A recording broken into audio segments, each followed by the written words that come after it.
ಗುರುವೇ ನಮಸ್ಕಾರ. ನಾವಿವತ್ತು ಯಾವುದಾದ್ರೂ ಸೆಲೆಬ್ರಿಟಿ ಮನೆಗೆ ಹೋಗೋಣ ಅಂದ್ಕೊಂಡು ಸ್ಟಾರ್ಟ್ ಮಾಡಿದ್ದು ಆರ್ ಆರ್ ನಗರದಲ್ಲಿರೋ ಗೇಟಿಂದ. ಇಲ್ಲಿಂದ ಸ್ಟಾರ್ಟ್ ಮಾಡಿಕೊಂಡು ನಮ್ಮ ಪಯಣನ ನಾವು ಬೆಳೆಸಿದ್ದು ನಮ್ಮ ಚೆಲುವಿನ ಚಿತ್ತಾರದ ಬೆಡುಗಿ ಅಮೂಲ್ಯ ಅವರ ಮನೆಗೆ. ಹೌದು, ಈ ವಿಡಿಯೋದಲ್ಲಿ ಅಮೂಲ್ಯ ಅವರ ಮನೆ ಹೇಗಿದೆ ಹಾಗೂ ಅವರ ಮನೆಗೆ ಹೇಗೆ ಹೋಗಬೇಕೆಂಬುದನ್ನು ಈ ವಿಡಿಯೋದಲ್ಲಿ ನಾನು ನಿಮಗೆ ತಿಳಿಸುತ್ತೇನೆ. ನೀವೇ ನೋಡ್ತಾ ಇರ್ಬೋದು, ಇಲ್ಲೇ ಒಂದೇ ಒಂದು ರೋಡು ಹೆಂಗೆ ಲೆಫ್ಟ್ ಎತ್ಕೊಂಡು ಆರ್ ಆರ್ ನಗರದ ಗೇಟಿಂದ ಹೀಗೆ ಈ ರೋಡ್ ಹೇಗೆ ಹೋಗ್ತಾ ಇರುತ್ತೋ ಹಾಗೆ ಹೋಗ್ತಾರಿ. ಅದ್ರ ಜೊತೆಗೆ ಅವರ ಸಿನಿ ಪಯಣ ಹಾಗೂ ಅವರ ಸಿನಿ ಬದುಕನ್ನು ಕೂಡ ಹೇಳ್ತಾ ಹೋಗ್ತೀನಿ.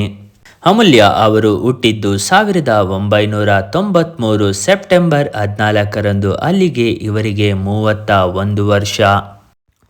ಇವರು ಚೈಲ್ಡ್ ಆರ್ಟಿಸ್ಟ್ ಆಗಿ ನಟಿಸಿರುವ ಸುಮಾರು ಚಿತ್ರಗಳು ಇದೆ. ಲಾಲಿಯಾಡು, ಮಹಾರಾಜ, ಮಂಡ್ಯ, ಸುಂಟ್ರಗಾಳಿ, ನಮ್ಮ ಬಸವ, ಹೀಗೆ ಹೇಳ್ತಾ ಹೋದರೆ ಇವ್ರದ್ದು ತುಂಬ ಸಿನಿಮಾಗಳಿದೆ. ಇವರು 2002ರಿಂದ ಸಣ್ಣ ಪುಟ್ಟ ಸಿನಿಮಾಗಳಲ್ಲಿ ಚೈಲ್ಡ್ ಆರ್ಟಿಸ್ಟ್ ಆಗಿ ಅಭಿನಯಿಸ್ತಾರೆ. ಅದಾದ ನಂತರ ಇವರು ಮೊಟ್ಟ ಮೊದಲ ಬಾರಿಗೆ ನಾಯಕಿ ನಟಿಯಾಗಿ ನಟಿಸಿದ ಚಿತ್ರ 2007ರಲ್ಲಿ ತೆರೆ ಕಂಡಂಥ ಚೆಲುವಿನ ಚಿತ್ತಾರ. ಈ ಚಿತ್ರ ಸೂಪರ್ ಹಿಟ್ ಆಗಿ ಅಂದಿನ ಕಾಲಕ್ಕೆ ಇವರನ್ನು ಐಸು ಮಾದೇಶ ಅಂತ ಎಷ್ಟೋ ಜನ ಹುಡುಗರು ಹಾಗೂ ಹುಡುಗಿರು ಇವ್ರಿಗೆ ಸಿಕ್ಕಾಪಟ್ಟೆ ಫ್ಯಾನ್ಸ್ ಇದ್ರು. ಹೀಗೆ ಮುಂದೆ ಹೋಗ್ತಾ ಇರ್ಬೇಕಾದ್ರೆ ಇಲ್ಲಿ ನೋಡ್ಬೋದಾಗಿತ್ತು ನೀವು 1992 ಕ್ಲಬ್ಬು. ಇದನ್ನು ಮುಗಿಸ್ಕೊಂಡು ಇದೇ ರೋಡಲ್ಲಿ ಸ್ಟ್ರೈಟ್ ಹೋಗ್ತಾ ಇರ್ಬೇಕಾಗತ್ತೆ. ಹೋಗ್ತಾ ನಾವು ಹಂಗೆ ಸ್ಟಾರ್ಟ್ ಮಾಡಿಕೊಂಡು ಮಾತಾಡೋಣ ಅಮೂಲ್ಯ ಅವರ ಸಿನಿ ಜರ್ನಿ ಬಗ್ಗೆ. ಹೌದು, ಚೆಲುವಿನ ಚಿತ್ತಾರ ಆದ್ಮೇಲೆ ಅವ್ರದ್ದು ಚೈತ್ರದಮ್ಮ ಚಂದ್ರಮ, ಮಳೆಯಲ್ಲಿ ಜೊತೆಯಲ್ಲಿ ಹಾಗೂ ಪ್ರೇಮಿಸಮ್ಮು, ನಾನು ನನ್ನ ಕನಸು, ಮಾನಸಲಾಜಿ, ಶ್ರಾವಣಿ ಸುಬ್ರಹ್ಮಣ್ಯ, ಗಜಕೇಸರಿ, ಖುಷಿ ಖುಷಿಯಾಗಿ, ಮಳೆ, ರಾಮಲೀಲಾ ಅಂತ ತುಂಬ ಸಿನಿಮಾಗಳನ್ನ ಮಾಡಿದ್ರು. ಅದೆಲ್ಲ ಆಯ್ತಮೇಲೆ ಅವರು ಲಾಸ್ಟ್ ಒಂದು ಗೆಸ್ಟ್ ಅಪಿಯರೆನ್ಸ್ ಮುಗುಳ್ನಗೆ ಮಾಡಿದ್ರು. ಅದು ಆಯ್ತಮೇಲೆ ಯಾವುದೇ ಥರದನ್ನ ಸಿನಿಮಾಗಳನ್ನ ಮಾಡಿಲ್ಲ ಅವರು. ಯಾಕೆ ಅಂತೇಳಿದ್ರೆ ಅದಾದ ನಂತರ ಅವರು ದಾಂಪತ್ಯ ಜೀವನಕ್ಕೆ ಕಾಲಿಡುತ್ತಾರೆ. ಇವರು 2017ರಲ್ಲಿ ಮದುವೆಯಾಗುತ್ತಾರೆ. ಜಗದೀಶ್ ಆರ್ ಚಂದ್ರ ಎನ್ನುವವರನ್ನು ಮದುವೆಯಾಗಿ ಈಗ ಸುಖ ಸಂಸಾರ ನಡೆಸುತ್ತಿದ್ದಾರೆ. ಇನ್ನು ಇವರಿಗೆ ಮಕ್ಕಳು ಕೂಡ ಇಬ್ಬರಿದ್ದಾರೆ. ಇನ್ನು ಇವರ ಅಣ್ಣನಾದ ದೀಪಕ್ ಅರಸ್ ಅವರು ಕೂಡ ಚಿತ್ರರಂಗದಲ್ಲಿ ಅನೇಕ ಕೆಲಸಗಳಲ್ಲಿ ತೊಡಗಿ ನಿರ್ದೇಶಕರಾಗಿ ಕೂಡ ಕೆಲಸ ಮಾಡುತ್ತಿದ್ದಾರೆ. ಇನ್ನು ಇವ್ರ ಬಗ್ಗೆ ಹೇಳ್ತಾ ಹೋದರೆ ಇವರ ಮಾವ ಕೂಡ ರಾಜಕಾರಣಿ. ಆರ್ ಆರ್ ನಗರದಲ್ಲಿ ತುಂಬ ಪವರ್ಫುಲ್ ಇರುವಂಥ ವ್ಯಕ್ತಿಗಳಲ್ಲಿ ಇವರು ಕೂಡ ಒಬ್ಬರು.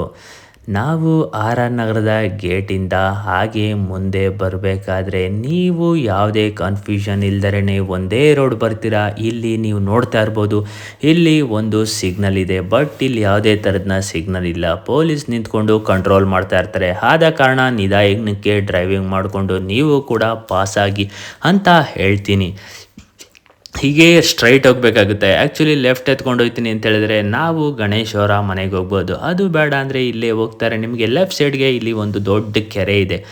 ಈ ಕೆರೆನೂ ನಾವು ಆರಾಮಾಗಿ ನೋಡಿಕೊಂಡು ಹೋದೋ ಪರವಾಗಿಲ್ಲ. ಬೆಂಗಳೂರಲ್ಲಿ ಕೆರೆಗಳನ್ನ ಉಳಿಸಿದ್ದಾರೆ ಅಂದರೆ ರಾಜಕಾರಣಿಗಳಿಗೆ ನಿಜವಾಗ್ಲೂ ಒಂದು ಸೆಲ್ಯೂಟ್ ಹಾಕಬೇಕು. ಯಾಕೆ ಅಂದರೆ ಇದನ್ನು ಯಾವ್ದಾದ್ರು ಕೆರೆನ ಯಾರು ಗಬಳಿಸ್ಕೊತಿದ್ರೋ ಗೊತ್ತಿಲ್ಲ. ಒಟ್ಟಿನಲ್ಲಿ ಜನರ ಕಣ್ಣಿಗೆ ಬಿದ್ದು ನೆಮ್ಮದಿಯಾಗಿ ಕೆರೆ ಉಳ್ಕೊಂಡಿದೆ ಅಂದರೆ ಇದಕ್ಕೆ ಯಾವುದೊಂದು ಜನ್ಮದ ಪುಣ್ಯ ಇದೆ, ಇಲ್ಲ ನಾವು ಇದರ ಪುಣ್ಯ ಮಾಡಿದ್ದೀವಿ ಅಂತ ಅರ್ಥ ಹೇಳ್ಕೊಂಡು ಹಾಗೆ ಮುಂದೆ ಸಾಗ್ತಾ ಇರ್ತೀವಿ. ಹೌದು, ನಾವು ಹಾಗೆ ಮುಂದೆ ಸಾಕೊಂಡು ಅಮೂಲ್ಯವ್ರನ್ನ ಮನೇನ ನೋಡೋಣ. ಹೇಗೆ ಕಟ್ಟಿರ್ಬೋದು. ಯಾಕೆಂದರೆ ಅವರು ಚಿತ್ರರಂಗದಲ್ಲಿ ಬಂದು ಕಷ್ಟಪಟ್ಟು ಎಲ್ಲಿ ಯಾವುದೇ ಚೈಲ್ಡ್ ಆರ್ಟಿಸ್ಟ್ಗಳಲ್ಲಿ ಮಾಡಿ ಯಾವುದೇ ಥರದ ಬ್ಯಾಕ್ಗ್ರೌಂಡ್ ಇಲ್ದಂಗೆ ಬಂದು ಒಂದು ಉನ್ನತ ಸ್ಥಾನಕ್ಕೆ ನಿಂತ್ಕೊಬೇಕು ಅಂತ ಹೇಳಿದ್ರೆ ತುಂಬ ಅಂದರೆ ತುಂಬ ಕಷ್ಟ ಆಗುತ್ತೆ. ಆ ಕಷ್ಟದಲ್ಲಿ ಅಮೂಲ್ಯ ಅವರು ನಿಜವಾಗ್ಲೂ ಗ್ರೇಟ್ ಅಂತ ಹೇಳ್ಬೋದು. ಆಟ ಮೇಲೆ ಅಪ್ಪಾಜಿ ವಿಷ್ಣುವರ್ಧನ್ ಅವ್ರ ಫೋಟೋ ನೋಡಿಕೊಂಡು ನಾವು ಒಂದು ಸೆಕೆಂಡ್ ಖುಷಿ ಆದೋ. ಹಾಗೆ ಆ ಖುಷಿನ ನೋಡಿಕೊಂಡು ಒಂದೇ ರೋಡಲ್ಲಿ ಹೋಗ್ತಾರೆ. ಯಾವುದೇ ರೈಟು ಲೆಫ್ಟು ತಗೊಳ್ಳೋ ಅವಶ್ಯಕತೆಗೆ ನೀವು ಹೋಗಬೇಡ್ರಿ. ನಮಗೂ ಕನ್ಫ್ಯೂಷನ್ ಆಯಿತು ಅಂತ ನಮಗೆ ಡ್ರೈವಿಂಗ್ ಮಾಡ್ತಾರೋ ಹುಡುಗ ತೋರಿಸ್ಕೊಂಡು ಹಾಗೆ ಹೇಗೆ ಹೋಗಬೇಕು ಅನ್ನೋದನ್ನು ಇಂಟ್ರೊಡಕ್ಷನ್ ಕೊಡ್ತಾಯಿದ್ರು. ನಾವು ಅವ್ರು ಹೇಳಿರೋ ಪ್ರಕಾರನೇ ಸ್ವಲ್ಪ ನೋಡಿಕೊಂಡು ವೀಡಿಯೋ ಮಾಡಿಕೊಂಡು ಹೋಗಿದ್ದೀವಿ. ಏನಾದರೂ ತಪ್ಪಾಗಿದ್ದರೆ ದಯವಿಟ್ಟು ಕ್ಷಮಿಸಿ. ನೆಕ್ಸ್ಟ್ ವೀಡಿಯೋದಲ್ಲಿ ಅದನ್ನು ಖಂಡಿತವಾಗ್ಲೂ ಸರಿಪಡಿಸ್ಕೊಂಡು ನಿಮಗೆ ಆದಷ್ಟು ಒಳ್ಳೆ ವೀಡಿಯೋನ ಹಾಗೂ ಇವರ ಮನೆನ ತೋರ್ಸೋಕ್ಕೆ ಟ್ರೈ ಮಾಡ್ತೀನಿ. ನೋಡ್ತಾ ಇರ್ಬೋದು ನೀವು ಇಲ್ಲಿ ರೈಟ್ ಸೈಡ್ಗೆ ನಿಮಗೆ ಲಲಿತಾ ಇಂಟರ್ನ್ಯಾಷನಲ್ ಸ್ಕೂಲ್ ಅಂತಿದೆ. ಆ ಥರ ಆಪೋಸಿಟ್ ರೋಡೇ ಇಲ್ಲಿ ಲೆಫ್ಟ್ ಎತ್ಕೊಬೇಕಾಗುತ್ತೆ. ಲೆಫ್ಟ್ ಎತ್ಕೊಂಡು ಒಂದು ಸ್ವಲ್ಪ ಮುಂದೆ ಯಾವುದೇ ರೈಟು ಲೆಫ್ಟು ತಗೊಳ್ದಂಗೆ ಹಾಗೆ ಮುಂದೆ ಹೋಗ್ತಾ ಇರಿ. ಮುಂದೆ ಹೋಗ್ತಾ ಇದ್ರೆ ನಮಗೆ ಸಿಗುತ್ತೆ ಚೆಲುವಿನ ಚಿತ್ತಾರದ ಬೆಡಗಿ ಅಮೂಲ್ಯ ಅವರ ಮನೆ. ನೀವೇ ನೋಡ್ಬೋದು ಈಗ ನಮ್ಮ ಚೆಲುವಿನ ಚಿತ್ತಾರದ ಬೆಡಗಿ ಅಮೂಲ್ಯ ಅವರ ಮನೆ ಇಲ್ಲೇ ರೈಟ್ ಸೈಡ್ ಕಾಣ್ತಾ ಇದೆ ನೋಡಿ, ದೊಡ್ಡ ಗೇಟ್ ಕಾಂಪೌಂಡು ಇದೆ ಇವರ ಭವ್ಯವಾದ ಬಂಗಲೆ. ಇಷ್ಟ ಆದರೆ ಮರೆಯದೆ ಒಂದು ಲೈಕ್ ಮಾಡಿ ಹಾಗೂ ನಿಮ್ಮ ಅನಿಸಿಕೆ ಅಭಿಪ್ರಾಯವನ್ನು ಕಮೆಂಟ್ ಮಾಡಿ, ಇನ್ನೂ ಹೆಚ್ಚಿನ ಸಂಖ್ಯೆಯಲ್ಲಿ ಶೇರ್ ಮಾಡಿ. ಜೈ ಹಿಂದ್, ಜೈ ಕರ್ನಾಟಕ ಮಾತೆ.